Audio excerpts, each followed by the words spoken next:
Meanwhile, Duarte says the party is aware of SMSs doing the rounds calling for a second wave of protests.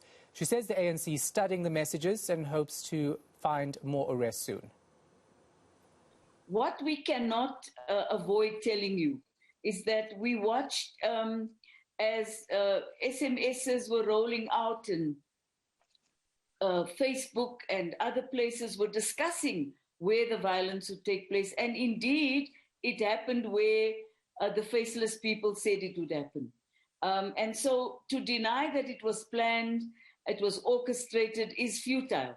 It is best that we get on with the task of understanding the core reasons for that. And while we also agree that the trigger may have been the incarceration of Comrade Zuma, which is unfortunate, and yet at the same time, it was a malicious attempt to undermine our democracy, as well as to create a spate of rolling mass action that would include, amongst other things, which has happened, a rise of vigilantism in some areas, which we find absolutely unacceptable, and a rise in racial tensions in KwaZulu-Natal. Our concern is that such a plan has been thwarted, so it has failed. But it does not mean that the people who are planning are not continuing to plan and may have softened their approach, but they're certainly not stopping what they're trying to do.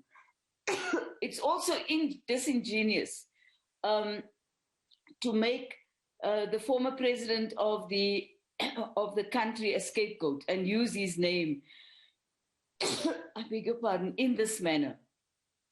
We are hoping that very soon the law enforcement agencies will arrest the planners and the people who instigate violence in this manner and concentrate on what they've instigated, not just the 6 or 7 thus far that have appeared in court. Yesterday, another SMS came out.